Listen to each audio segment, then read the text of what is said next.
ঘাটাল যেটা master plan সেন্ট্রালে করার কথা ছিল না, করেনি, কিন্তু আমরা অলরেডি 1,500 কোটি টাকার একটা মাস্টার প্ল্যান করেছি। তার মধ্যে এবছরের বাজেটেই 500 কোটি টাকা রাখা হয়েছে এবং সেই 500 কোটি টাকার মধ্যে আমি বলে দিচ্ছি, দেখে আমাদের এই কাগজটা দাসপুর 2 এবং ঘাটাল পৌরসভায় 10 কোটিরও বেশি টাকা ব্যয়ে 5টা স্লুইসের নির্মাণের কাজ 90% সম্পূর্ণ হয়েছে। মানে ওই 500 কোটি টাকাটা এবারে বাজেটে রেখেছি, কাজটা শুরু হয়েছে। মোট কমপ্লিট হতে 2 বছর লাগছে, তার মধ্যে 6 মাস হয়ে গেল।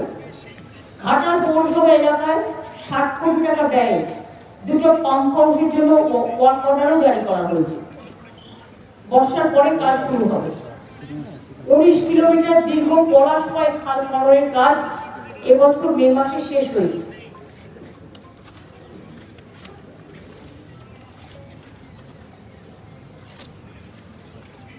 ওল্ড কোশি, সোনাতপা খাল এবং পুরানো সোনাতপা খাল সহ মোট 25 কিলোমিটার নদী ড্রেজিং এর জন্য অর্ডার দেওয়া হয়েছে।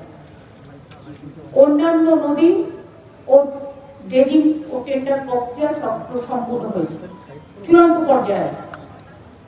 ঘাটাল পুরসভা এলাকায় শিলাবতী নদীর বাম পাড়ে 3.5 কিলোমিটার দীর্ঘ গার্ডওয়াল নির্মাণের জন্য পরিমিত যে জমির পরিমাণ, সেটাকে যতটা জমি কমানো যায় আমরা দেখব, আর চেষ্টা করব যে মানুষকে উচ্ছেদ না করে যদি কোনো রকম অ্যাভয়েড করে অল্টারনেটিভ কোনো রুট বাঁচা যায়, সেই জন্য স্যাম্পল সার্ভে শুরু হয়েছে।